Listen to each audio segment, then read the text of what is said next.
नमस्कार, आदाब, Sat Shri Akal and welcome to मैनेज Brains, India best online learning platform, जहां पे आपको मिलता है किंडरगार्टन से लेकर 12th तक का सारा education, like literally from class 12th to kindergarten. Every text book, every concept, every question solve with us, learned with us, absolutely free of cost. बिना कुछ भी पे किए आप सारा कंटेंट हमारा एक्सप्लोर कर सकते हैं हमारे यूट्यूब चैनल से, हमारी वेबसाइट से या फिर हमारी ऐप से। और इन तीनों ही माध्यम को यूज करने का आपको एक भी रुपया देने की जरूरत नहीं है। आप एब्सोल्युटली इन सारे वीडियोस को देख सकते हैं, हमारे साथ पढ़ सकते हैं और आगे बढ़ सकते हैं। मैनेज ब्रेन्स स्टूडेंट्स आपको न सिर्फ बोर्ड्स की या स्कूल एग्जाम्स की तैयारी कराता है, बल्कि कॉम्पिटिटिव एग्जाम्स में भी आपको हेल्प करता है। From JEE to NEET to NTSC to olympiad, सारे एग्जाम्स की तैयारी हम कराते हैं। और आपकी एनटीएससी की तैयारी में मैथ्स का जिम्मा मेरे पास है, आपका मैथ्स मेंटर राहुल। एंड हम करेंगे आज एनटीएससी में जो हमारा चैप्टर है प्लेन ज्योमेट्री, उसकी डीपीक्यू शीट 4 को सॉल्व। ठीक है, डीपीक्यू की शीट आपको पता है, जैसे कि आपको हर सेशन के बाद होमवर्क के रूप में मिलती है, आप उसको सॉल्व करते हैं। लेकिन सॉल्व करने के बाद आपको उसके सॉल्यूशन के लिए कहीं भटकने की जरूरत नहीं है, हमारे पास उन सारे सेशंस का, उन सारे शीट्स का भी सॉल्यूशन अवेलेबल होता है। जैसे ये है डीपीक्यू शीट 4 का, इसके बाद जब आपको अगली शीट मिलेगी उसका सॉल्यूशन भी आपको प्रोवाइड कराया जाएगा फॉर श्योर। चलिए, शीट 4 में हम चैप्टर पढ़ने वाले हैं प्लेन ज्योमेट्री का है।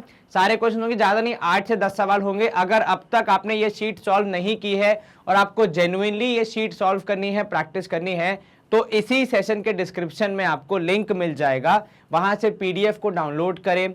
उसके बाद फिर मुझे 2 मिनट यहाँ पॉज की मुद्रा में छोड़कर जाएं और आधा घंटा अपना दें उस 8 क्वेश्चन या 10 क्वेश्चन के सेट को उसे सॉल्व करने का प्रयास करें। उसके बाद वापस आके सेशन को कंप्लीट करें, सारे क्वेश्चंस को कंपेयर करें और अपना आंसर वेरीफाई करें। ठीक है, चलिए, और अगर आपने कर लिया है पहले से तो well and good, very very congratulations. शुरू करते हैं। चलिए, हमारा यहाँ पे पहला सवाल है, 3 सर्कल है। ठीक है, कितने सर्कल हैं? 3 सर्कल हैं जिनके बारे में यहाँ चर्चा हो रही। तो पहले हम सवाल की इंपॉर्टेंट चीजों को हाईलाइट कर लें ताकि हमसे कुछ मिस ना हो जाए। तो 3 सर्कल हैं, हर एक का रेडियस कितना है? 6 है। Are tangent to each other. अब टैंजेंट का जो कॉन्सेप्ट होता है वो अक्सर एक सर्कल और लाइन के बीच में होता है। सर, यहाँ सर्कल्स के बीच में टैंजेंट का क्या मतलब है? देखो, टैंजेंट से यहाँ पे जो सवाल पूछने वाला है उसका तात्पर्य सिर्फ इतना है कि वो जो तीनों सर्कल हैं वो एक ही जगह पे एक दूसरे को टच कर रहे हैं। ठीक है, 2 जगह पे इंटरसेक्ट नहीं कर रहे, टैंजेंट एक दूसरे के, मतलब केवल टच करके आगे बढ़ जा रहे हैं। Find the area of the region enclosed between them. चलिए, यहां पे एरिया हमें पता करना है, पता कर लेंगे, कोई दिक्कत नहीं है। जरा यहां पहले चित्र के माध्यम से समझने का प्रयास करें कि हमसे चाह क्या रहा है सवाल पूछने वाला। देखिए, ये आपकी पहली सर्कल हो गई।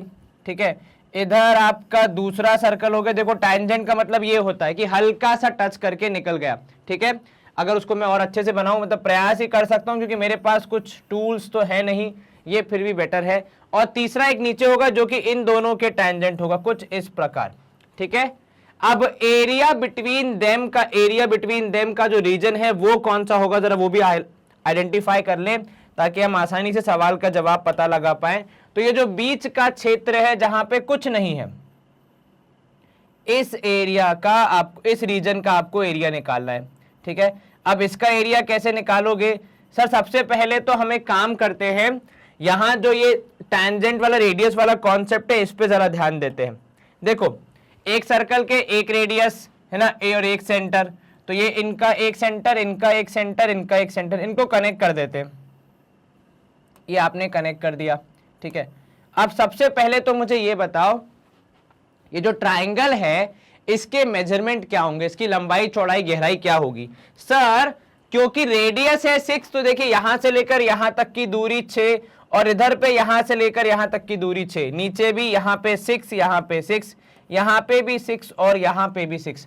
तो ये जो आपका सर्कल है उसके जो 3 सेंटर हैं, 3 सर्कल के 3 सेंटर ए बी सी, उनको ज्वाइन करने के बाद जो ट्रायंगल बना वो कैसा ट्रायंगल बना? तो triangle A B C is an equilateral triangle.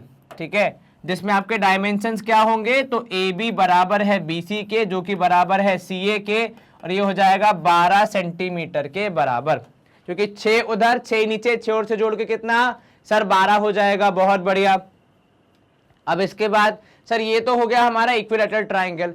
अब इस इक्विलैटरल ट्रायंगल में से, जरा यहां ध्यान देना मैं क्या कहना चाह रहा हूं आपसे, कि जो इक्विलैटरल ट्रायंगल है उसमें से यदि मैं यह वाला क्षेत्र माइनस कर दूं, इधर पे ये वाला क्षेत्र माइनस कर दूं, ठीक है, इधर पे ये वाला क्षेत्र माइनस कर दूं और नीचे से ये वाला क्षेत्र माइनस कर दूं, तो क्या मिलेगा सर? अगर आप ट्रायंगल में से, अगर मैं आपको अलग से ये काट के दिखाऊं, ड्रॉ करके दिखाऊं, तो देखो ये रहा आपका वो ट्रायंगल, ठीक है, उसमें से इधर से मैंने एक कट कर दिया, इधर से कट कर दिया और नीचे से कट कर दिया। थोड़ा सा अगर हम नीटली बनाएं तो इधर से एक कट, यहां से नीचे से और यहां से एक, तो जो बीच का क्षेत्र है जिसका एरिया हमें निकालना है केवल वही बचेगा। तो यहां पे भी हम वही करेंगे, जो बीच का क्षेत्र है उसको निकालने के लिए क्या करेंगे सर? उसको निकालने के लिए फॉर्मूला हो जाएगा, तो भाई एरिया ऑफ रिक्वायर्ड रीजन, ध्यान देना भैया, कितना sir? Area of required region हो जाएगा area of triangle minus area of 3 sectors, ठीक है। अब ये 3 सेक्टर जो है उनका एंगल इंपॉर्टेंट है, तो क्योंकि इक्विलैटरल ट्रायंगल है तो एंगल कितना होगा सर? एंगल होगा 60 डिग्री। तो अब उसके बेसिस पे हम इस सवाल का जवाब निकालेंगे। और ध्यान से देखना, आंसर में पाए है तो पाए को इवैल्यूएट करने की, उसकी वैल्यू रखने की जरूरत हमें नहीं है। अब एरिया ऑफ इक्विलैटरल ट्रायंगल का formula sir √3/4 a square minus यहां हो जाएगा sir θ/360 into pi r square. हालांकि थीटा की वैल्यू है यहाँ पे कितनी? 60 डिग्री है, तो आप उसको रख के अपना आंसर यहाँ पे स्टार्ट कर सकते हैं। मैं सीधे लिख रहा हूं 60 इंटू 360। और ऐसे कितने हैं सर? ऐसे 3 हैं, तो इंटू 3 भी करना पड़ेगा। चलिए रखो a की वैल्यू 12, तो ये हो जाएगा √3 इंटू 12/4 माइनस यहां पे होगा 3 इंटू 1/6। अब सर ये कहां से आया? देखो 0 से 0 गया, 6 और 36 कैंसिल, कितना बचेगा? 1/6 बचेगा, इंटू पाई आर स्क्वायर।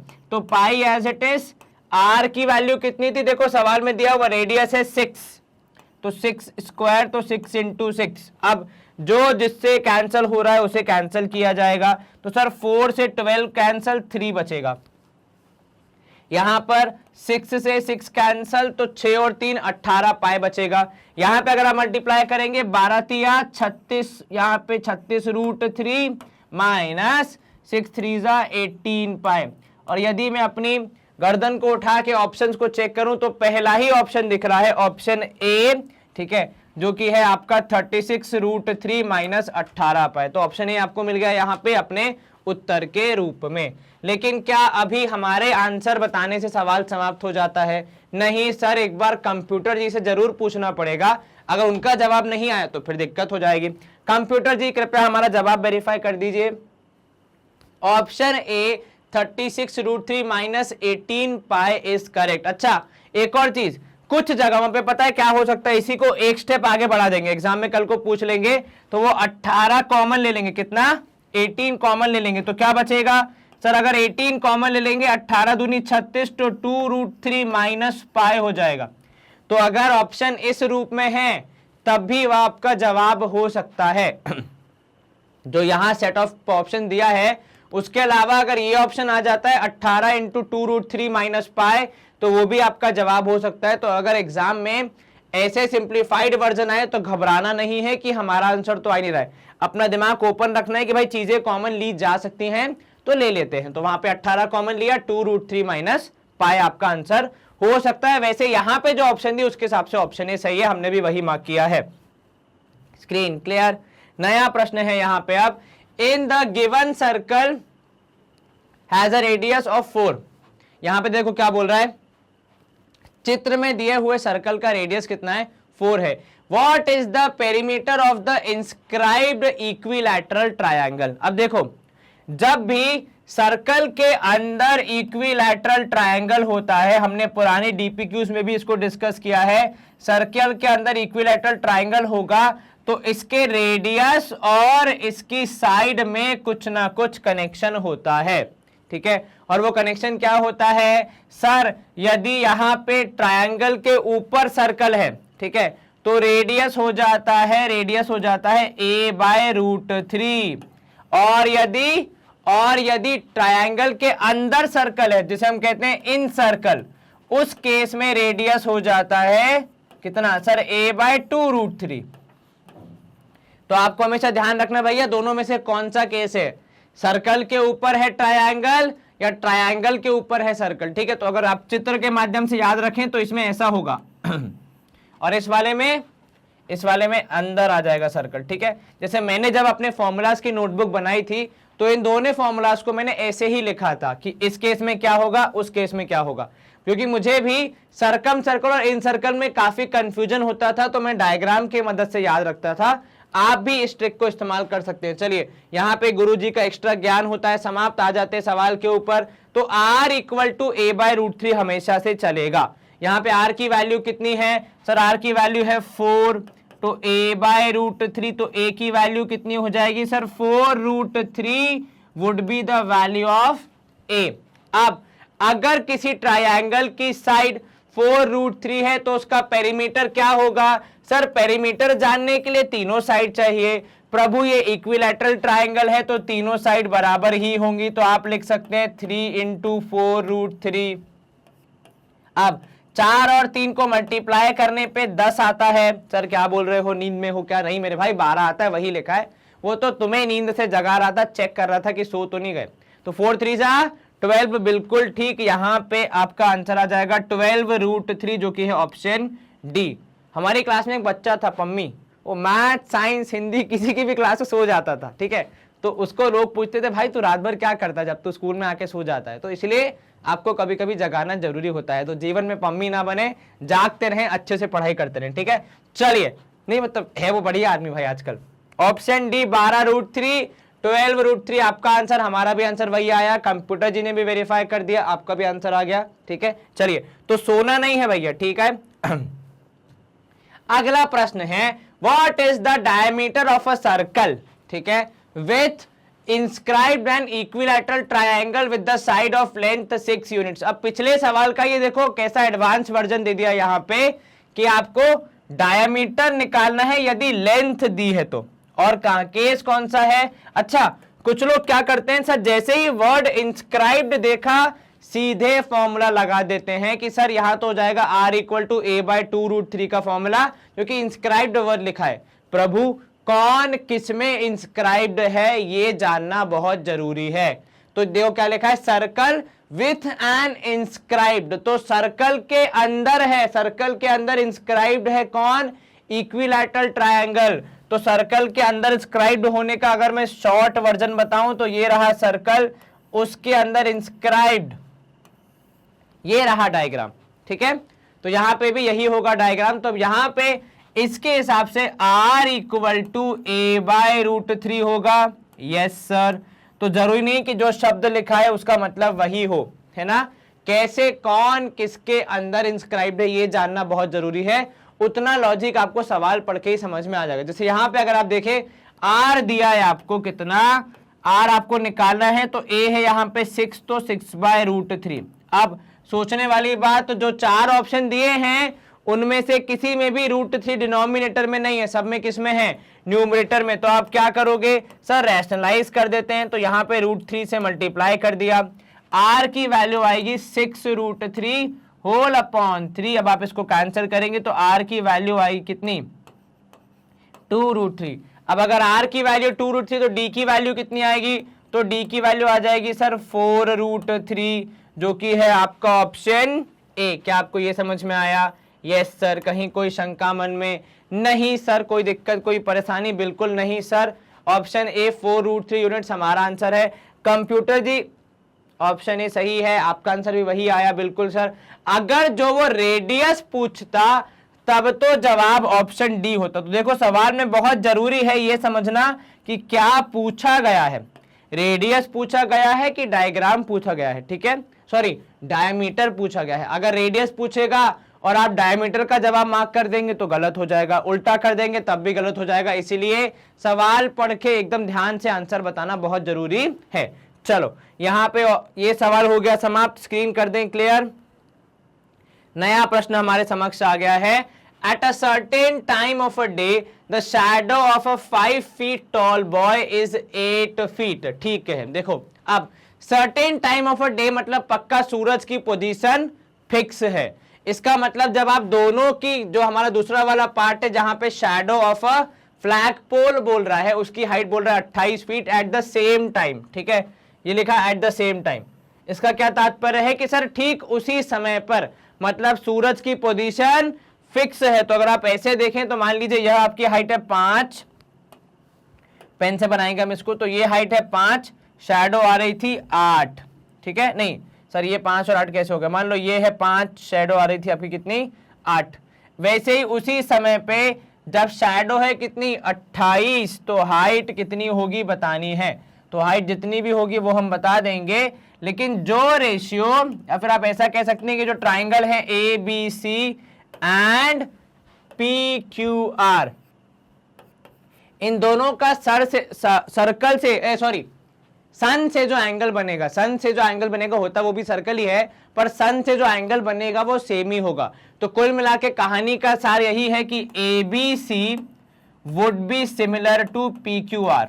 ठीक है, और जो रेशियो यहां पे ऑब्जेक्ट और शैडो का बनेगा, वही रेशियो बाजू वाले में, मतलब दूसरे ट्राइंगल में भी बनेगा, सेम ऑब्जेक्ट और शैडो का। तो यहां पे ऑब्जेक्ट की हाइट है 5 फीट, शैडो की हाइट है 8, यहां पे ऑब्जेक्ट की हाइट है x, शैडो की हाइट होगी 28। सॉल्व करोगे तो 5 इंटू 28 होल डिवाइड बाय 8 करने पे आपको मिल जाएगी आपको शैडो की, आपकी शैडो की हाइट। ठीक है, सॉरी ऑब्जेक्ट की हाइट जिसकी शैडो है 28। सॉल्व करेंगे आप भाई 2 के टेबल से, तो सर 2 4 जा 8, या अगर आप इसको 4 से भी कर रहे हैं तो 4 2 जा 8, 4 7 जा 28। ठीक है, 7 बाई 2, 7 5 जा होता है 35, whole divide by 2 is the value of x। अब आप इसको डिवाइड करेंगे, आपका जवाब आएगा सर 17.5 आएगा, जो कि है ऑप्शन बी के रूप में हमारे समक्ष। आसान था बिल्कुल। समझने वाली बात क्या थी कि क्योंकि दोनों सेम टाइम की चर्चा कर रहे हैं, तो दोनों जो ट्राइंगल बनेंगे शैडो व्यक्ति और एक इमेजिनरी लाइन के बीच में, वो दोनों ट्राइंगल होंगे सिमिलर। और ट्राइंगल होंगे सिमिलर तो मतलब एरिया, तो मतलब क्या होगा, साइड्स का रेशियो वही रहेगा जो पहले वाले में है। तो पहले वाले में 5:8 था, दूसरे वाले में भी 5:8 कंटिन्यू रहेगा, इसलिए हमारा जवाब आएगा 17.5:28। क्या आपको ये समझ में आया? यस सर, कहीं कोई शंका तो नहीं? बिल्कुल नहीं। कंप्यूटर जी भी यहाँ पे वेरीफाई कर रहे हैं कि उनका जवाब है ऑप्शन बी 17.5। हमारा जवाब भी था 17.5। एकदम बढ़िया, गांव में खुशी की लहर, उमंग की यहाँ पे आप वर्षा हो गई है कि भैया हमने सही जवाब पता लगा लिया है। कंप्यूटर जी आपसे अनुरोध, कृपया स्क्रीन क्लियर कर दें। कर दी है, देखो कितने आज्ञाकारी हैं। अगला प्रश्न है find x to the nearest 10th। यहाँ पे आपको चित्र दिया गया है जिसमें आपको देख सकते हैं कि x की वैल्यू प्राप्त करनी है। और जैसा कि मैं समझ पा रहा हूं, यह सवाल आ रहा है किस कॉन्सेप्ट से, जरा मुझे बताएंगे आप लोग? बिल्कुल सही कहा आप में से कुछ लोगों ने कि सर सिमिलर ट्राइंगल्स का जो कॉन्सेप्ट है वहां से, उसमें भी एक स्पेशल जो थ्योरम है हमारी राइट एंगल ट्राइंगल वाली, उसकी मदद यहां पे लगेगी। चलिए इसका नाम रख देते हैं ए बी और सी। ठीक है, क्या रखेंगे इसका नाम? सर ए बी और सी, और इस पॉइंट को रख देते हैं डी के बराबर। चलिए अब इस सवाल में आप देखेंगे यहां पे, तो आपको करना क्या है सर? तो यहां पे दो ट्राइंगल है, in triangle A B D है ना, and triangle A B C. A B C और ए बी डी दो ट्राइंगल हैं, इनके बारे में हमें चर्चा करनी है। तो अगर आप ध्यान से देखें, पहले हम इन दोनों ट्राइंगल को सिमिलर प्रूफ करने का प्रयास करेंगे। अब जब आप इनको सिमिलर प्रूफ करने का प्रयास करेंगे, आपको क्या मिलेगा कि सर सबसे पहले तो एंगल डी इस ट्राइंगल का और एंगल बी इस ट्राइंगल का दोनों बराबर हैं, क्योंकि दोनों है 90 डिग्री के बराबर। और इस ट्राइंगल में एंगल बी ए डी, और इधर पे ट्राइंगल में कौन सा है? ट्राइंगल बी ए सी, दोनों ही बराबर हैं क्योंकि वो कॉमन है। तो भैया दो ट्राइंगल, दोनों में दो दो एंगल बराबर हो गए, तो हम क्या बोल सकते हैं कि सर यहाँ पे ये दोनों ट्राइंगल्स हो जाएंगे सिमिलर, अर्थात दोनों ट्राइंगल्स क्या हो जाएंगे? सिमिलर हो जाएंगे। अब जरा नेमिंग पे ध्यान देना। तो ट्राइंगल बी ए डी, अब जो एंगल जिसके बराबर है उसको उसी के बराबर लिखा जाएगा, तभी सिमिलैरिटी में सही नाम आपको देखने को मिलेंगे।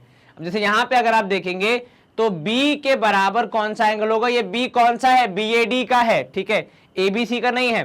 तो जहां पे मैं देख पा रहा हूं एंगल A और एंगल A दोनों जगह पे कॉमन है, तो वो तो लिखा जाएगा बीच में। D के बराबर है B, क्योंकि भैया देखो यहाँ पे क्या है, यहाँ पे D है 90, वहां पे B है 90, बचा एक C, तो BAD is similar to triangle CAB by angle angle similarity. अब कौन सी साइड किसके बराबर, तो sir BA upon CA would be equal to AD upon AB and this should be equal to कौन सा सर, एक हो गया BD अपॉन BC। अब इसमें से कौन सी वैल्यूज आपको पता है, पहले ये चेक कर लेते हैं, उसके बाद ही तो हम आंसर निकाल पाएंगे। चलिए सबसे पहले तो सर यहां पे हम देखेंगे BA की वैल्यू, तो BA का नाम इन्होंने X रखा है, तो X अपॉन CA की वैल्यू कितनी है सर, CA की वैल्यू हो जाएगी 12 और 4 हो जाएगी 16 के बराबर, ठीक है, इज इक्वल टू AD जिसकी वैल्यू है 12 होल अपॉन AB, तो ये हो जाएगा X। BD और BC की वैल्यू हमें ज्ञात नहीं है तो हम नहीं लिखेंगे, यहां पे आएगा CPST, ठीक है। चलो अब आप क्या करोगे सर, इसको क्रॉस मल्टीप्लाई कर देंगे तो एक्स स्क्वायर हो जाएगा कितना सर 12 इंटू 16, अब एक्स स्क्वायर हो जाएगा अंडर रूट ऑफ 12 इंटू 16, ठीक है। इसमें से जिस जिस के स्क्वायर रूट निकल रहे हैं उतना आप निकाल दीजिए, जिसका नहीं निकल रहा उसे ऐसे ही छोड़ देंगे, ठीक है। चलो अब अगर आप 12 इंटू 16 करेंगे यहाँ पे, तो 16 तो होता है भैया 4 का स्क्वायर, तो वहां से 4 बाहर, उसके बाद ये है 12, तो 12 आ जाएगा सर यहाँ पे 4 3 जा तो 2 बाहर, तो वहां पे कितना मिलेगा आपको सर, x की वैल्यू मिलेगी x इज इक्वल टू कितना सर, x इक्वल टू अगर आप सॉल्व करेंगे तो एक हो जाएगा 16 का 4 बाहर, ठीक है, 12 का हो जाएगा यहाँ पे 4 इंटू 3, तो आप करेंगे 2 इंटू रूट 3, तो x इक्वल टू हो जाएगा 4 2 जा 8 रूट 3। अब रूट 3 की वैल्यू तो वैसे आपको याद होनी चाहिए पर नहीं होगी, कोई बात नहीं, तो रूट 3 होता है 1.72, आपने किया मल्टीप्लाई 8 दूनी 16, एक कैरी 7 8 जा 56 प्लस 1 57, तो 7 यहाँ 5 ऊपर 8 1 जा 8 और 5 हो जाएगा 13.76 which is very close to 13.9, तो हमारा जवाब क्या होगा ऑप्शन सी 13.9 होगी x की वैल्यू। तो केवल दो मेजरमेंट दिए थे आपको, ये 12 और ये 4, उसकी मदद से आपने x निकाल लिया। अब अगर आप इसमें और एडवांस लेवल का सवाल आता है तो आप वहां पे BD भी निकाल सकते हैं using Pythagoras theorem in this triangle, उसके बाद BC भी निकाल सकते हैं यूजिंग पाइथागोरस इन नीचे वाला ट्रायंगल। तो ये सारी वैल्यूज पे सवाल आ सकता है एग्जाम में, तो आप हमेशा रेडी रहें, ठीक है, कि इतना तो आपको आना ही चाहिए। इसके आगे अगर कुछ एडवांस लेवल का आ जाता है तो वो हम आसानी से सॉल्व कर लेंगे। कंप्यूटर जी हमारा जवाब वेरीफाई कर दीजिए, उनका जवाब भी है ऑप्शन सी, हमारा जवाब भी option C. Screen clear and नया प्रश्न हमारे सामने। गिवन टैंजेंट AC, आपको टैंजेंट AC दी गई है, फाइंड x, ठीक है, आपको x की वैल्यू फाइंड करनी है। चलिए सबसे पहले यहां पे अगर आप देखेंगे तो जो x है उससे ज्यादा y दिख रहा है कि नहीं, दो जगह पे। तो यहाँ पे बेसिकली मुझे पता है क्या लग रहा है कि देखने में तो भले ही x निकालना है पर उसका जो पूरा काम है वो y ही करेगा। तो सबसे पहले यहां पे आ जाओ, आप फोकस करो इन ट्रायंगल AOB पे, ठीक है। अब ट्रायंगल AOB में क्या हो रहा है सर, सबसे पहले OA would be equal to OB, ठीक है, और ऐसा क्यों होगा, क्योंकि दोनों सर एक ही सर्कल के रेडियाई हैं। इसका मतलब कि एंगल OAB बराबर हो जाएगा एंगल OBA के, और रीजन क्या होगा इसका कि सर ये दोनों हैं angles opposite to equal side. अब इसमें OBA की वैल्यू है y, तो OAB की भी वैल्यू हो जाएगी y के बराबर। अगर आप चित्र में देखें तो कहना चाह रहा है भाई व्यक्ति यहाँ पे कि इस एंगल की वैल्यू है y। अब यहाँ पे अगर आप देखें तो इसके बाद इसी ट्रायंगल में तीनों एंगल का सम, कौन से तीनों, तो sir AOB plus OAB plus OBA would be equal to 180 degree because of angle sum property. इसमें से OAB की वैल्यू है y, OBA की वैल्यू है y, लेकिन AOB की वैल्यू क्या हमें दी गई है सर? AOB का रिफ्लेक्स एंगल दिया गया है 5y, तो ये एंगल कितना हो जाएगा सर? रिफ्लेक्स दिया है तो ये एंगल हो जाएगा 360 में से जितना रिफ्लेक्स है वो माइनस, तो 360 माइनस 5y, रिफ्लेक्स एंगल की कहानी आपको पता ही है, तो 360 डिग्री माइनस 5y।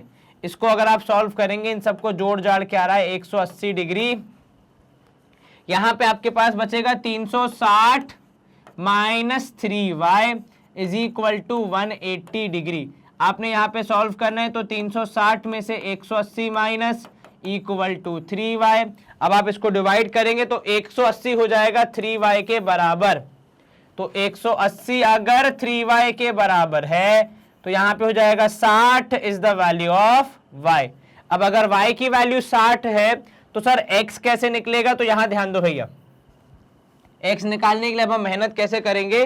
तो सर अगर बाकी सब हटा दिया जाए, क्योंकि ये सब तो हमने सॉल्व कर लिया, तो ये एंगल है 60 डिग्री, ठीक है। अब सबसे इंपॉर्टेंट, जो टैंजेंट है वो रेडियस के होती है परपेंडिकुलर, तो टैंजेंट रेडियस OA जो है वो परपेंडिकुलर होगा AC के, इसका मतलब angle OAC would be equal to 90 degree. जो एंगल OAC है वो x और y का कॉम्बिनेशन है, तो x और y को जोड़ने पे 90 डिग्री। y की वैल्यू आपको पहले से पता है 60 के बराबर, तो क्या x की वैल्यू हम ज्ञात कर सकते हैं? बिल्कुल सर, वो हो जाएगी 30 डिग्री के बराबर। किसके बराबर? 30 डिग्री के बराबर, जो कि यहाँ पे है ऑप्शन ए के रूप में। क्या आपको ये समझ में आया? यस सर, कहीं कोई शंका, कोई दिक्कत मन में? नहीं सर, आसानी से ये सवाल यहाँ पे हो जाएगा। हमने x की वैल्यू ज्ञात कर ली है। अब हम यहाँ पे एक बार कंप्यूटर जी से और परामर्श कर लेते हैं, उनका जवाब भी ऑप्शन ए, x की वैल्यू आई 30 डिग्री, हमने भी वही निकाला। आपका यह सवाल होता है आसानी से समाप्त और हम मूव करेंगे अगले प्रश्न की ओर। अब यहाँ पे देखो, points A B C D are midpoints of the sides of square GETS, ठीक है। अब यहाँ पे बोल रहा है GETS का एरिया अगर 36 है, ABCD का एरिया क्या होगा? पहले तो मुझे ये बता दो कि ABCD का शेप क्या होगा। सर अगर आप किसी पैरेललोग्राम के मिड पॉइंट को ज्वाइन करते हैं तो पैरेललोग्राम बनता है, स्क्वायर के मिड पॉइंट को ज्वाइन करेंगे तो स्क्वायर ही बनेगा, गारंटी। तो यहाँ पे जो ABCD है वो एक स्क्वायर है। और अगर आप ध्यान से देखें तो ये जो JS और BD है, ये जो JS है वो बराबर होगा AC के और BD बराबर होगा ST के।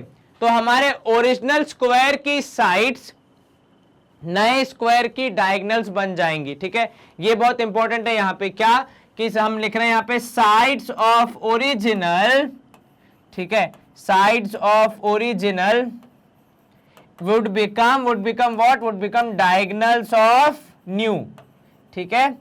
इसकी मदद से हम बोल सकते हैं कि जो नया वाला है उसके डायगोनल्स क्या होंगे, कितना यहाँ पे देखो 36 है इसका एरिया, ठीक है।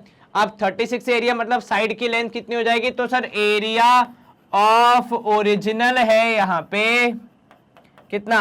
सर एरिया ऑफ ओरिजिनल है यहाँ पे 36, क्योंकि स्क्वायर है तो साइड स्क्वायर इक्वल टू 36, तो साइड आ जाएगी यहाँ पे 6। अब इसकी जो साइड आई है 6 वो इसकी डायगोनल बन जाएगी, तो D1 is also equal to 6 और D2 is also equal to 6। अब देखो स्क्वायर होने के कितने एडवांटेजेस हैं। स्क्वायर का एरिया निकालने के बहुत सारे फॉर्मूला हैं, क्योंकि स्क्वायर का एरिया निकालना मतलब also in a form of rectangle या फिर रोम्बस का एरिया निकालना, क्योंकि रेक्टेंगल और रोम्बस दोनों के ही मिक्सचर से स्क्वायर बनता है। तो स्क्वायर में रोम्बस की सारी प्रॉपर्टीज एप्लीकेबल हैं। तो अगर रोम्बस का area half into D1 into D2 से निकल सकता है तो स्क्वायर का एरिया भी half into D1 into D2 से निकलेगा। क्या आपको यह समझ में आया? क्योंकि स्क्वायर में भी रोम्बस की सारी प्रॉपर्टीज होती हैं, तो जो स्क्वायर की प्रॉपर्टीज होंगी वो रोम्बस की प्रॉपर्टी से मैच करेंगी, दोनों का एरिया हो जाएगा half into D1 into D2 के तहत आपके आंसर के रूप में। हाँ, इसके अलावा और भी मेथड हैं, पर लेकिन ये वाला तरीका भी एप्लीकेबल होगा। अब यहाँ पे सॉल्व करेंगे तो 2 3 आएगा 6, 6 तिया हो जाएगा 18, तो आपका एरिया हो जाएगा 18 स्क्वायर सेंटीमीटर, या जो भी आपकी यूनिट है सेंटीमीटर स्क्वायर, तो 18 आपका आंसर होगा यहाँ पे। सबसे सीखने वाली दो इंपॉर्टेंट चीजें, पहला कि जब आप स्क्वायर के मिड पॉइंट को ज्वाइन करते हैं तो स्क्वायर बनता है। दूसरी चीज, जिसके मिड पॉइंट्स को जोड़ा गया है वो साइड बन जाती है नए स्क्वायर की डायगोनल्स। तीसरी चीज, अगर किसी स्क्वायर का एरिया निकालना हो तो उसके लिए जरूरी नहीं है कि साइड इंटू साइड ही यूज किया जाए, उसमें half into D1 into D2 का फॉर्मूला भी फुल्ली एप्लीकेबल है, क्योंकि हर स्क्वायर किसी ना किसी तरीके से रोम्बस तो होता ही है। बल्कि इनफैक्ट जब आप डिफाइन करते हैं तो it is a special case of rhombus. तो रोम्बस का स्पेशल केस है, मतलब रोम्बस की सारी प्रॉपर्टीज एप्लीकेबल होंगी प्लस कुछ स्पेशल भी है। ठीक है, तो एरिया आ गया 18 square centimetre. Computer ji please verify कर दीजिए। उनका जवाब भी आ रहा है 18, तो मतलब हमारा यह सवाल यहां पे हो जाएगा समाप्त और हम मूव करेंगे अगले प्रश्न की ओर। अब देखो नया प्रश्न क्या बोल रहा है आपसे, find the area of the shaded sector. ठीक है, जो भी यहाँ पे शेड किया गया है, the radius of 6 inches and the central angle is 100 degree. Express answer to the nearest 10th of a square inch. Okay ठीक है, चलो रेडियस कितना दिया है, 6 दिया गया है यहाँ पे। ये तो आसान सवाल है, केवल आपको फॉर्मूला यूज करना और अपना आंसर बताना है। चलिए, रेडियस है 6, थीटा कितना है तो वो है 100 डिग्री। आपने क्या बताना है, एरिया। तो sir area of the shaded portion हो जाएगा theta by 360 upon into pi r square. जितना एंगल है उसके हिसाब से क्षेत्रफल निर्धारित होगा। तो एंगल है यहाँ पे 100 डिग्री होल अपॉन 360, और यहाँ पे पाई की जगह आ जाएगा 22/7, या फिर आप 3.14 भी लिख सकते हैं। हम इसको 3.14 लिख लेते हैं तो कि शायद कैलकुलेशन आसान हो जाए। ठीक है, इंटू आर स्क्वायर मतलब 6 का स्क्वायर, 6 का स्क्वायर और 36 कैंसिल। या एक काम करो, पहले 0 से 0 कैंसिल कर दो, कितना बचेगा सर, 10/36 इंटू 3.14 इंटू 6 का स्क्वायर मतलब वो भी 36। अब क्या 36 से 36 कैंसिल हो जाएगा, बिल्कुल हो जाएगा सर। 10 इंटू 3.14 करोगे कितना आएगा जवाब के रूप में, सर ये तो सबसे मुश्किल कैलकुलेशन है, 31.4 स्क्वायर इंचेस, जैसा कि यहाँ पे लिखा है देखो स्क्वायर इंच। चलिए आसान था ये, खाली इंपॉर्टेंट चीज क्या थी यहाँ पे, ये फॉर्मूला जो कि किसी भी सर्कल के पोर्शन का एरिया उसके एंगल पे डिसाइड करता है, क्योंकि सर्कल की पूरी कहानी तो एंगल पे बेस्ड होती है। ठीक है, चलिए 31.4 स्क्वायर इंच हमारा आंसर आया। एक बार कंप्यूटर जी से और पूछ लेते उनका जवाब क्या आ रहा है, क्या उनका जवाब भी ऑप्शन सी है या फिर कुछ और आंसर आ रहा है। कंप्यूटर जी कृपया जवाब वेरीफाई करें। कंप्यूटर जी का जवाब भी है ऑप्शन सी 31.4 स्क्वायर इंच, हमारा आंसर भी वही आया। तो हम करेंगे यहाँ पे स्क्रीन को क्लियर और मूव करेंगे हमारे I think end of the sheet यहाँ पे होता है, लेकिन आपके लिए बहुत इंपॉर्टेंट इंफॉर्मेशन है तो कृपया इसको सुन के जाना। ठीक है, उसके बाद फिर जहां जाने जाओ कोई दिक्कत नहीं है। इंपॉर्टेंट इंफॉर्मेशन ये है कि आपको पता है कि हमारी वेबसाइट अब आपके लिए fully functional and fully free available है। तो ये वेबसाइट बनाई क्यों गई है, पहले इस बात की मंशा समझ लेना। तो देखो मंशा कुछ ऐसी थी जनाब कि जब हमने यूट्यूब चैनल हमारा जो चल रहा है उस पर हर दिन बहुत सारे सेशन अपलोड होते हैं, और आप में से काफ़ी स्टूडेंट्स हर रोज़ हमें ईमेल, व्हाट्सएप, टेलीग्राम, इंस्टाग्राम सब जगह पे मैसेज करते हैं कि सर हमें ये वाला सेशन नहीं मिल रहा, हमें वो वाला वीडियो नहीं मिल रहा, क्या आपने ये वाला चैप्टर नहीं पढ़ाया है, जबकि टीचर पहले ही वो चैप्टर, इनफैक्ट कभी कभी तो 6-6 महीने पहले वो चैप्टर खत्म कर चुके होते हैं, पर आपको वो वीडियोस नहीं मिलते क्योंकि यूट्यूब पे बहुत सारी प्लेलिस्ट हैं, बहुत सारे वीडियोस हैं और आपको लिए ढूंढना थोड़ा मुश्किल हो जाता है। इसीलिए आपके लिए हमने निकाला है वन स्टॉप सोल्यूशन, जहां पे आप मैग्नेट ब्रेन्स की वेबसाइट पे जाइए, गूगल पे टाइप कीजिए, वहां पे आपको देखिए जो जो हमारे कोर्सेज यहाँ पे करंटली रनिंग है वो सब यहाँ पे आपको लिस्ट मिल जाती है। जैसे आपको एनटीसी पढ़ना है तो एनटीसी के टैब पे क्लिक कीजिए, एनटीएससी के सारे टीचर्स शक्ल और नाम के साथ आपके समक्ष हाजिर हैं। आप इनमें से जो भी सब्जेक्ट पढ़ना चाहते हैं उसके टैब पे जाके वॉच नाउ पे क्लिक करेंगे तो आपको एक अलग से पेज मिल जाएगा जो आपकी पूरी जानकारी देता है कि भैया किस चैप्टर में कितने लेक्चर्स हैं, किस लेक्चर की क्या ड्यूरेशन है, क्या उसमें पढ़ाया गया है और कैसे उसे देखना है। तो बस यहाँ पहुंच के वॉच नाउ के टैब पे क्लिक करो। जैसे ही आप वॉच नाउ के टैब पे क्लिक करोगे कुछ इस तरीके से आपके सेशंस खुल जाते हैं। चेक कर लो मेरी शक्ल और इनकी शक्ल सेम है, कुछ फर्क नहीं है, हम दोनों ही यहाँ पे आपको पढ़ाते हैं। तो अब आप क्या करोगे, यहाँ पहुंचोगे, आपके ही टीचर जो कि आपको सेम क्वालिटी कंटेंट देते हैं, चाहे यूट्यूब चैनल हो चाहे वेबसाइट हो, आप इजीली पढ़ सकते हैं without any ad break, without any distraction, without any other suggestions. आपकी पूरी ध्यान कहाँ रहेगा, अपनी पढ़ाई पे रहेगा। And with this we come to the end of our session. तो हमारा 100% फ्री कोर्स फॉर एनटीएससी, जहां पे हम सैट की तैयारी कर रहे थे स्टेज 1 एग्जामिनेशन के लिए, उसकी ये थी प्लेन ज्योमेट्री की डीपीक्यू शीट 4। 5वीं शीट इसके बाद आएगी, उसको देखना मत भूलना। एंड यस, सारे क्वेश्चंस को अच्छे से प्रैक्टिस कर लेना, कहीं कोई दिक्कत हो तो आपको पता है कहां संपर्क करना है। प्लीज सेशन को लाइक, चैनल को सब्सक्राइब एंड इस वीडियो को शेयर जरूर करें, बिकॉज ज्ञान आप जितना बांटेंगे, जितना शेयर करेंगे, उतना आपका भी इंक्रीज होगा। अपना ख्याल रखें, अच्छे से पढ़ाई करें। Stay home, stay safe, take care, bye bye, good day, see you soon.